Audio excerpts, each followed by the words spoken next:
Assalamualaikum warahmatullahi wabarakatuh. Kita jumpa lagi di praktikum kedua dengan judul Saluran Pencernaan Kelinci.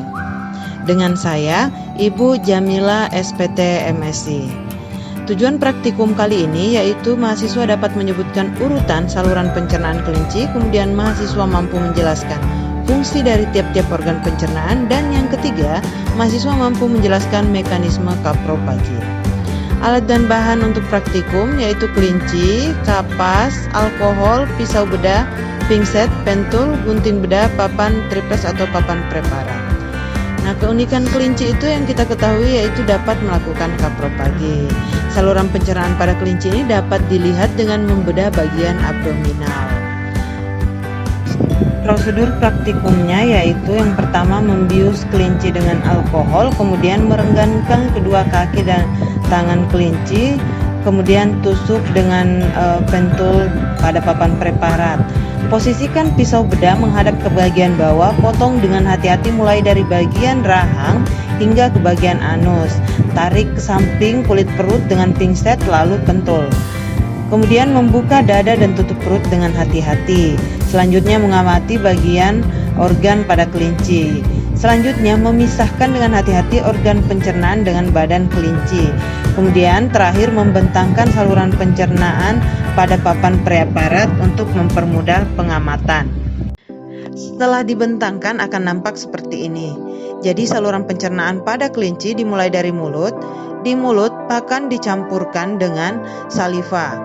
Kemudian dengan bantuan gigi terjadi pencernaan secara mekanik dengan bantuan gigi. Pakan ini kemudian dihaluskan, dikunyah kurang lebih 300 kali, diputar di kedua sisi rongga mulut.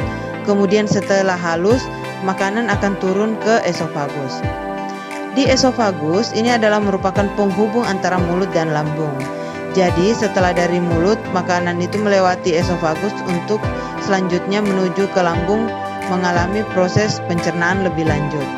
Di lambung terjadi sekresi enzim-enzim. Di lambung ini dicampurkan dengan enzim, kemudian disterilisasi, kemudian dipindahkan ke usus halus.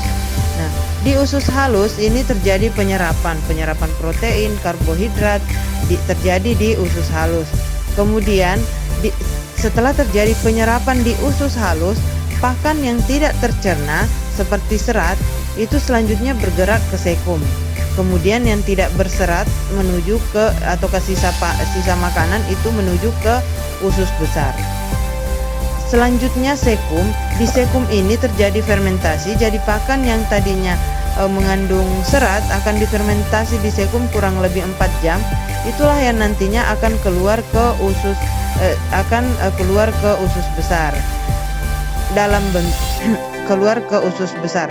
Selanjutnya di usus besar mengalami sisa makanan mengalami penyerapan air.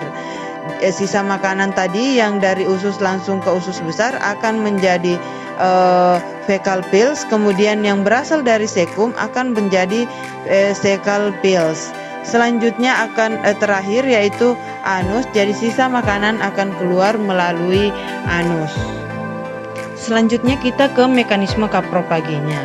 Mekanisme kapropaginya itu setelah tadi pakan keluar, jadi ada dua jenis kotoran pada kelinci. Yang pertama cecal pills, yaitu pakan sisa pakan yang tadinya yang berasal dari sekum yang sudah difermentasi. Kemudian ada fecal pills, yaitu sisa yang bukan serat yang keluar melalui anus, jadi bentuknya dia yang bulat. Kalau yang cecal pills dia bentuknya berbentuk seperti anggur. Yang akan dikonsumsi kembali adalah cecal pillsnya ini. Ini yang akan dikonsumsi kembali dan biasanya terjadi di malam hari. Ini yang akan dikonsumsi kembali oleh kelinci untuk memenuhi kebutuhan nutriennya, karena ini adalah hasil fermentasi yang kaya akan nutrien-nutrien tertentu yang dibutuhkan oleh kelinci.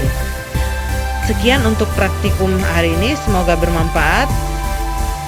Selamat belajar. Wassalamualaikum warahmatullahi wabarakatuh.